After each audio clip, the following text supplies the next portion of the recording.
Hey, and welcome back to the latest episode of the Music History Project. Today we're going to be discussing music advocate, NAMM ally, and professional baseball player, Bernie Williams. Yay!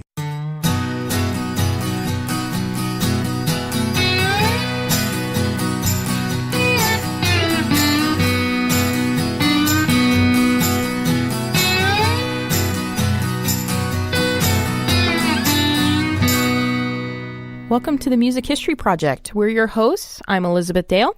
And Dan Del Fiorentino. And Mike Mullins. All of our content comes from the Oral History Program, which is sponsored by NAMM, the National Association of Music Merchants. And that is a program that is over 3,000 interviews and constantly growing. If you want to check out any of our content or any of the other interviews that aren't featured, please check out our website at www.namm.org/library.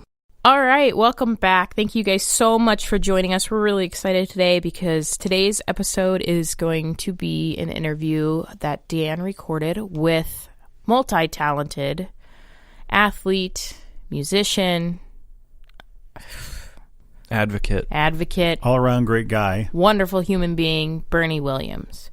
And you know what? We feel so hip as a NAMM staff that we get to hang out with this guy. So the fact that we have an interview with him and we see him on a regular basis ever since he's been such a great advocate for music education and music making, we have been able to hang out with him a couple of times. He came to the NAMM building here in Carlsbad, California, I think 2016.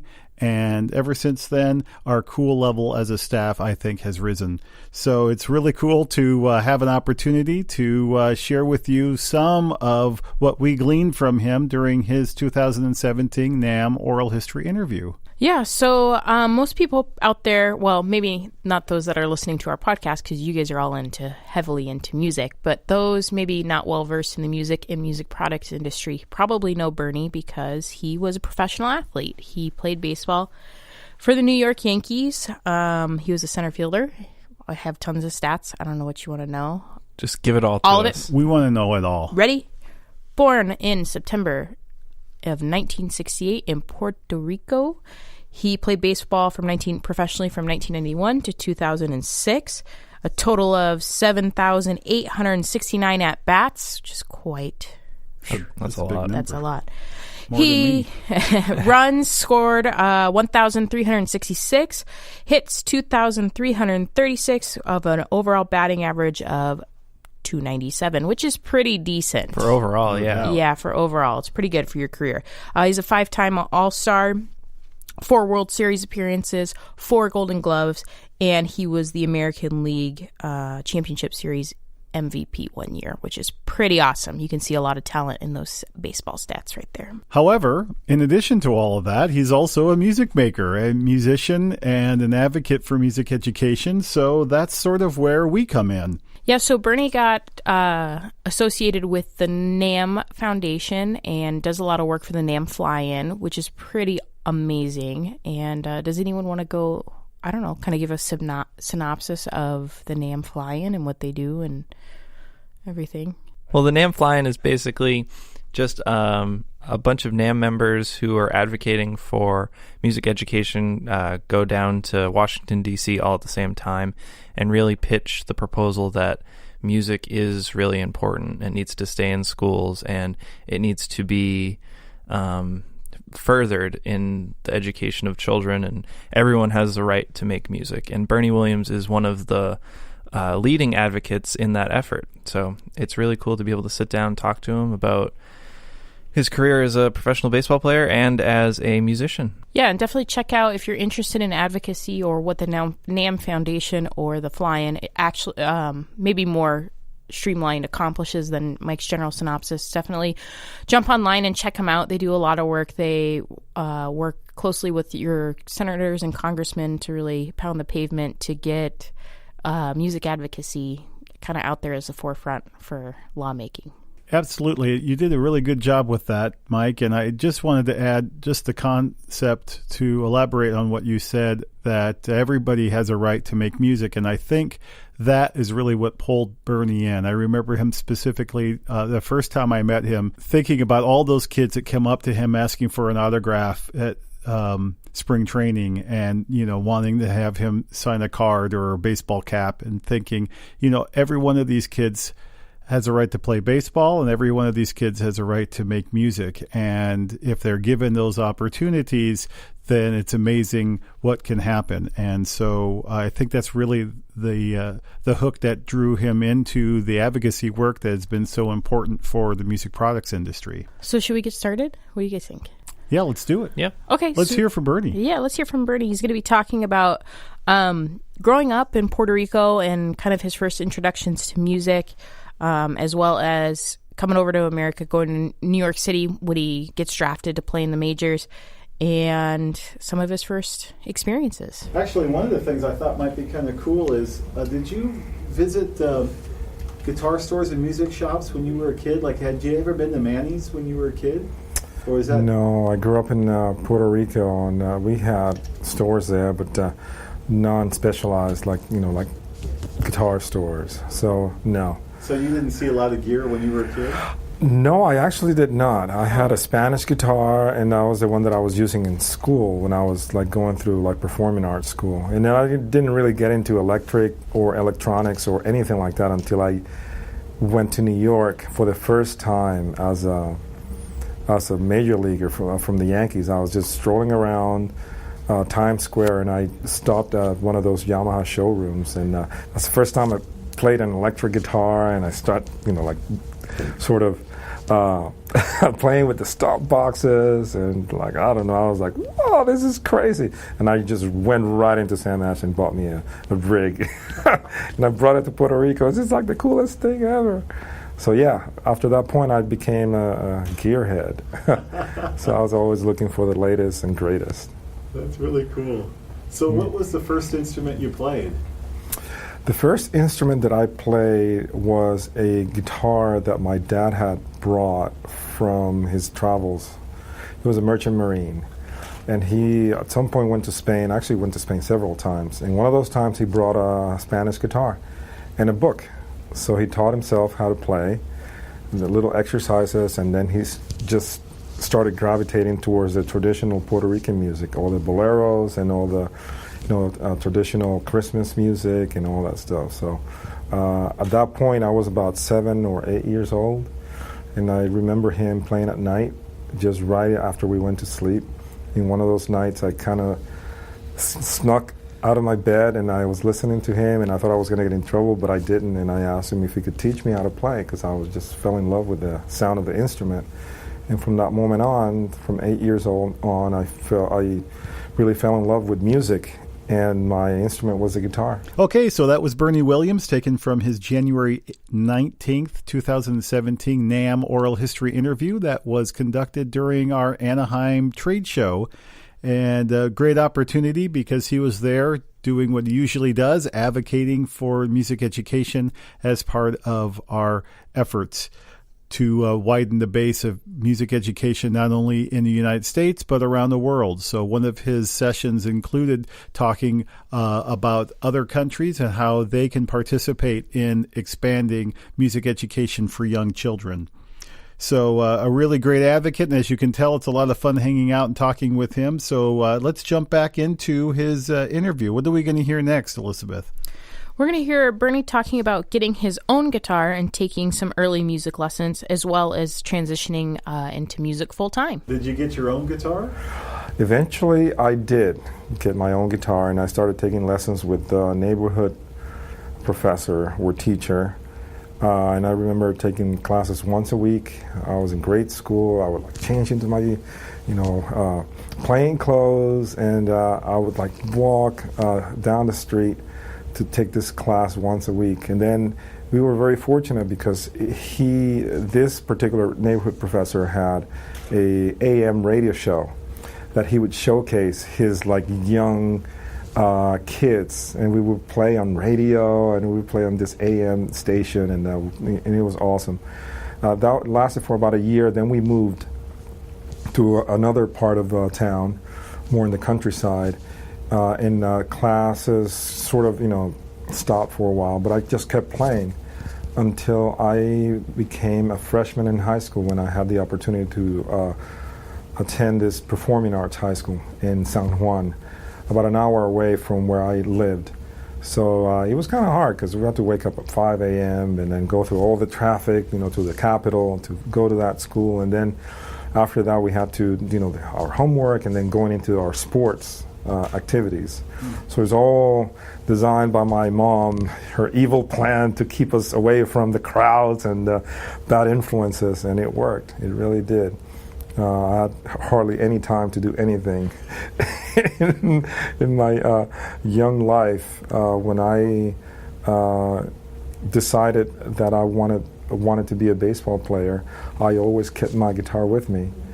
So I would bring it to the bus trips. I would bring it to my hotel room, and I would, in the minor leagues, since I signed at such a young age, I wasn't allowed to go to bars and drink and go out or anything like that. So it was just me and my guitar, just kind of like practicing and playing through different songs. And music was such an intricate part of my life that I always, sort of took it for granted.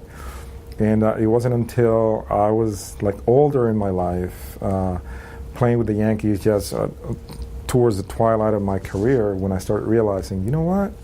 I've been doing this music thing for a long, long time, and I like it a lot, so I might as well just get into it like full time. And I did. After I stopped playing baseball, I sort of gravitated into music and started playing guitar more and taking it a little bit more serious, taking lessons and taking videos and just, like going into YouTube and doing all that stuff.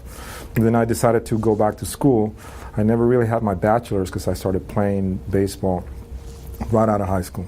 So I didn't really have any college experience per se, so I never finished my degree. So I figured, you know what, if I'm going to do it, I'm going to do it in music. And I decided to go into the Manhattan School of Music. About 3 years ago, I had to audition, and it was like, well, it's good that you're part of this, but we need to audition because we need to know if you can function in this school. I mean, they only take like 35% of the people that apply to the school.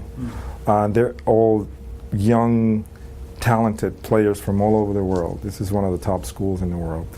And I was able to hold my own, and I was able to enroll and take a grueling 3 years of music theory, composition, harmony, counterpoint, ensemble, jazz, technique, improvisation, and all that stuff. It took me about 3 years to finish, and I'm so glad that I did. Now I have a college degree, and I'm, in love with what I'm doing, and this part of my life is great. So moving on forward in this interview with Bernie Williams from 2017, next up we're going to hear him talking about how he was a little bit intimidated when he first started attending music school, which makes sense because, someone who's always done music kind of as a hobby, turning it into more of a profession, that can be a little bit intimidating. And then he talks about his music educators and the importance of music education. Were you intimidated when you first started? Yes. Yeah. When you have, young kids that you could be their dad and they're running laps around you, playing music, and I was like, oh my God, what did I get myself into? But I think I was able to apply some of my experiences in, that I learned from playing baseball. Which was no more and no less than just to give it yourself and give it your all, give it 100%, and by just sheer hard work and really committing to what I was doing, it was the only way that I was able to stay, within those guys, because they were just coming from, all kinds of prep schools, geared towards music, and they were like, a lot of them were so talented, it was that you couldn't even touch them. But for me, it was just about getting the knowledge, just trying to find out what I was doing, why I was doing what I was doing. And it was a really eye-opening and ear-opening experience for me. I was able to get a lot of information and learn a lot about the history of the music, not only jazz, but just back to, like the Baroque times, study Bach and Scriabin and Mozart and Haydn and Handel and Beethoven and all those people, and to put your so-called musical knowledge to obviously to a big challenge. Once you start listening to what the great masters of music were able to do with a certain idea, you were like, okay, this is about the journey. It's not about creating anything that hasn't been created before. It's just about putting your own spin on what has been done before and just have fun with it. And that's the part that I enjoy about music that I didn't really enjoy about baseball. It's not really about the competition to be the best player. It's about knowing enough that you can understand how beautiful it is. And going through that journey is basically where I get all my joy from. It's not about numbers. You don't get bad points for every wrong note you play, or you don't get booed if you kind of miss a chord somewhere. Like in baseball, it's all about competition. It's about just that confrontation and putting numbers up and producing, on the big stage. And so I was able to enjoy my musical experience a lot more. That's really cool. Yeah. I know you're very active in helping us with music education, and I know you've had some time to think about the influences that you've had with the teachers that you had when you were in Puerto Rico, when you were younger, and of course at the university. And I wonder, what have you gleaned? What do you say when asked about your teachers? What have they provided you? Well, the most important thing that they have provided me with, it has been just this enthusiasm and passion for music. To understand such an abstract term and concept that is so vast and encompasses all cultures, all social stratuses, and everything.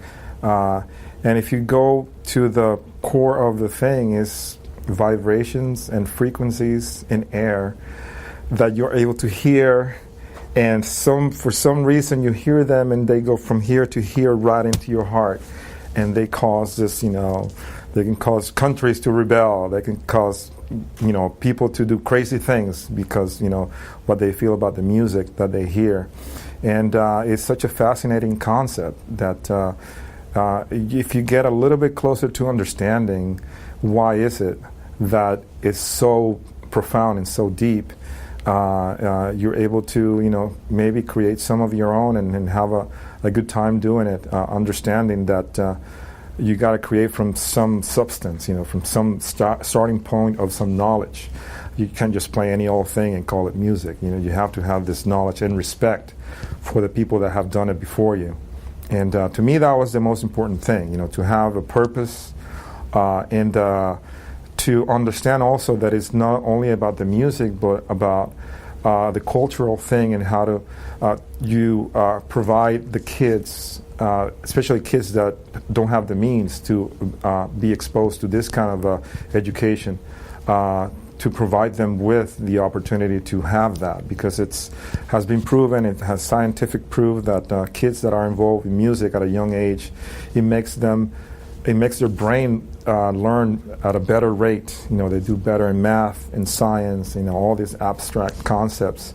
And even though they may not become musicians, they are using this really powerful educational tool that is music to enhance their education, and that's basically what it's all about. And in the meantime, along the way, if they end up loving music, why not? It's a great thing. It's just a win-win situation for everybody. I just think that that's a really great segment, especially when Bernie talks about being intimidated. You wouldn't think a professional athlete who's won some of the biggest games in, national history, right. World Series. One of the right? biggest stages of any sport ever, really. Right.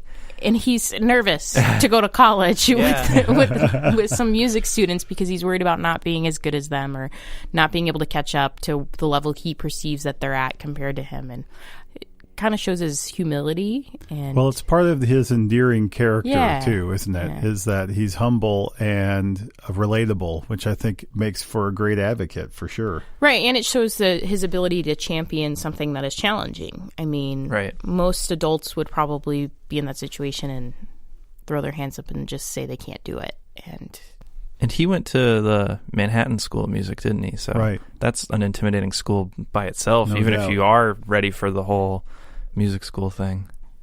Yeah, so I just think that's really great of him. And that makes him a perfect candidate to kind of be one of the many faces of the NAMM Foundation and the NAMM Fly-In. So that kind of brings us to our next section where we're going to hear his thoughts on the NAMM Fly-In and his foundation work. Can you talk a little bit about your experiences with NAMM and working with the Fly-In and the music education advocacy programs?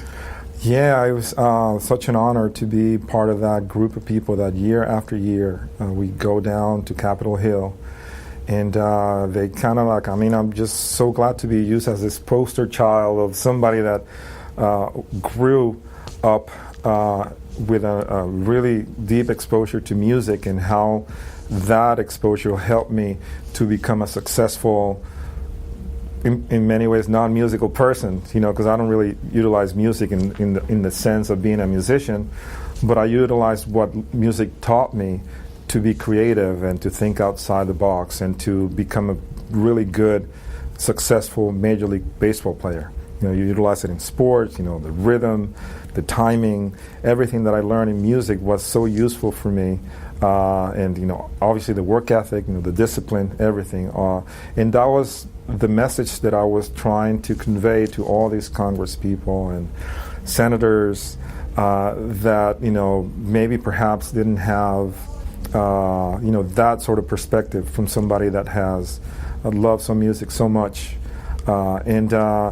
We like to think that we did make a difference. At some point, they passed some laws that allows funding to come to allow music and arts to be part of the core curriculum in public schools. So I think as far as anything that I've done in my life, to make a difference, I don't even count baseball or sports. It's stuff like this that you can say when you're old, man, I was part of this movement that was able to influence lawmakers to create something that is going to help a lot of kids, and it's going to help people, and it's going to change things around. So it has been very rewarding for me to be part of it, and I'm looking forward to what's next. So all of this talk about baseball reminds me of a little segment of the collection of physical archives at the NAMM headquarters building as part of the Resource Center.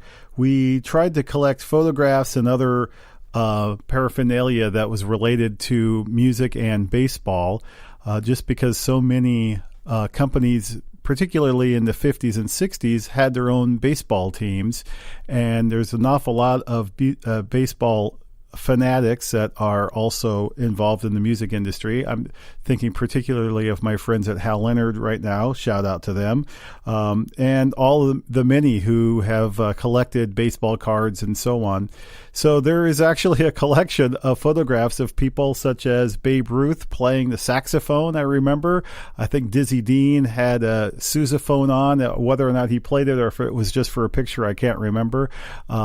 Satchel Paige, one of my all-time favorites, going back to the Negro League, played the guitar and actually recorded some songs in the same studio that Howlin' Wolf recorded. So and that's just a few that just come to mind. So when we had the opportunity to talk with Bernie Williams, you can imagine it was kind of fun to further this same connection between baseball and music.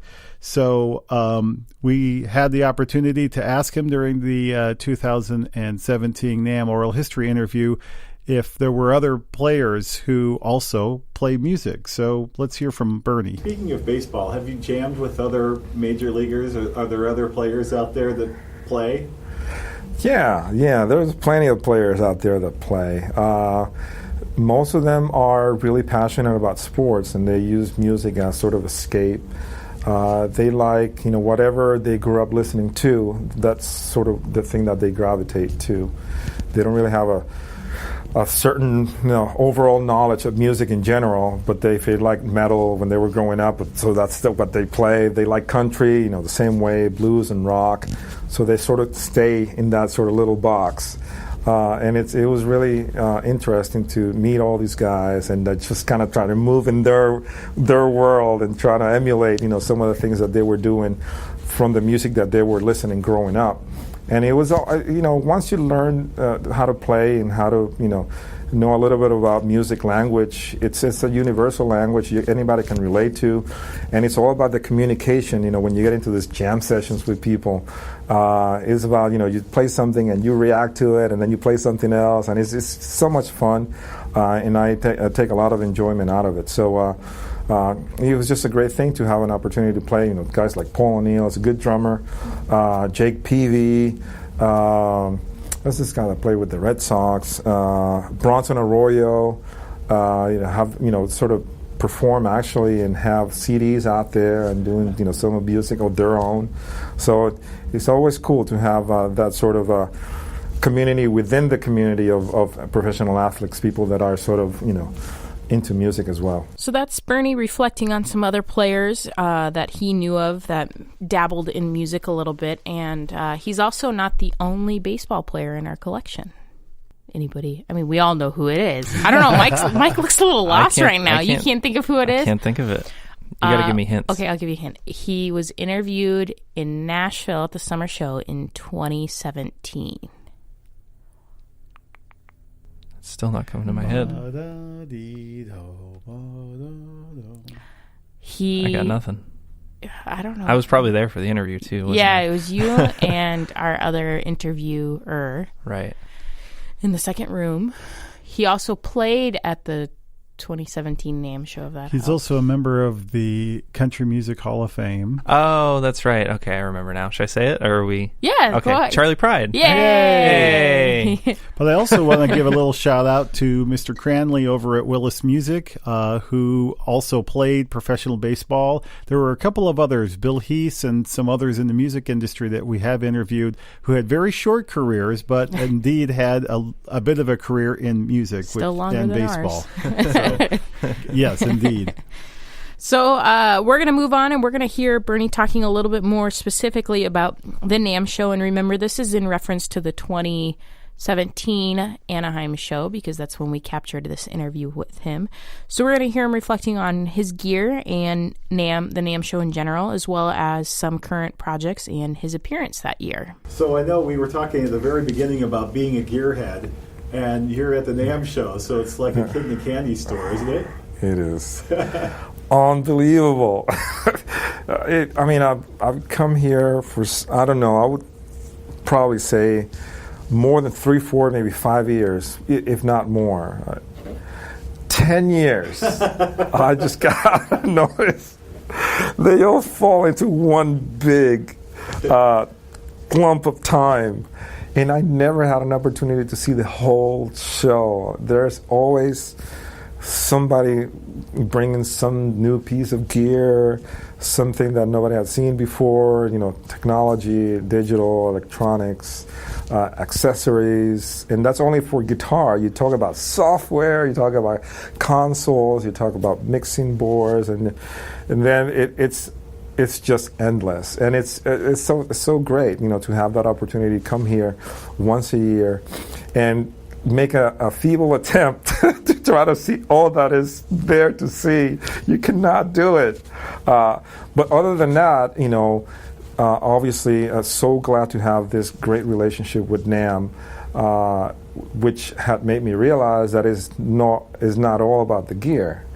Is all about the relationships, the networking, and all, interacting with this great community of people. That you look about the product, you think about the product, but the product is made by human beings, and it's run by people. And it's in that interaction that you start meeting these people, and see them year after year, say hi, and make sure that they're doing okay, and they ask about your life, and it becomes a great community thing, and I just love it. I just love it. So I just wish that they had more hours, and my knees were holding up a little bit better, so I can walk a little bit, a little bit more. But it's always a great time. So tell me about your gear. What are you currently playing? I am. I don't know if I can say it here, but I have played from DR strings to Diodario strings to Sir guitars to Reverend guitars to Taylor acoustic guitars. Even when they were making composite acoustic guitars, I have one McPherson, great acoustic guitar that I play. And as far as stomp boxes, you name it, exotic, and I don't know. I mean, I'm always looking at electro harmonics. I'm always looking for the latest and greatest piece of gear. I'm a great delay guy, so delay, chorus, overdrive. I'm in there, trying to see what's new. Gator cases, I mean, I don't know. Yeah, I play through a Mesa Boogie Longstar, and that's the one amp that I sort of request when I play, the one that I'm most familiar with. But I can play Fender Twins, and I actually do own a Fuchs out of New Jersey, and it's an awesome amp.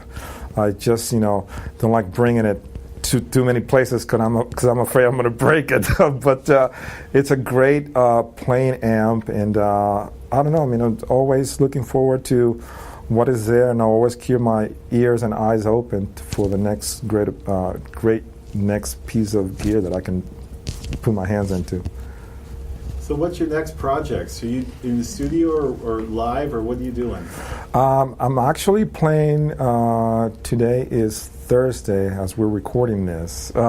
Tomorrow I will be playing Friday with my all-star band at the big stage outside, and I'm looking forward to that. We're going to have a lot of great performing guests. I think we're going to have Keb Mo on stage, and we're going to have Poncho Sanchez, a great percussion player. And I'm looking forward to that gig. It's a huge gig, and I was talking about pressure in the baseball field, but when you're playing outside the NAMM Show in front of a crowd of musicians, I don't think the pressure could be any higher than that. So I'm looking forward to the show. Try to do the best that I can, and hopefully people will enjoy what we have to bring them. So once again, that was Bernie Williams talking about his current gear and some of the projects he was working on while at the show. And just a little side note, if you ever find yourself at a NAMM show, Bernie Williams usually takes the stage at least once, definitely in Anaheim. And I would definitely recommend checking him out because he is a very accomplished musician, and the band he plays in, it's just all top-notch guys, and a really good show to see if you're around. Also, the expression on his face is a pure joy. Most musicians have a great look on their face because they're doing what they love doing, but Bernie, to me, is the antithesis of that concept. And I think that's because it's what he's always really wanted to do. Baseball was his passion, and that's very obvious, but music was always kind of sitting there, and now that he gets to do it full time, I'm sure it just makes him very happy. So we're going to wrap this podcast up with a couple last words from Bernie Williams, and here's Bernie. This is great. Thank you so much. I know it's a busy day, so thanks for taking the time. Absolutely, anytime. Thank you so much. All right, guys, thanks for joining us for this episode. As always, we love your feedback, so please feel free to rate, review our podcast, as well as if you have any suggestions for upcoming episodes or interview suggestions, don't hesitate to shoot us an email at library@namm.org. Have a great 2 weeks. Thanks for listening. Bye. Bye-bye. Bye.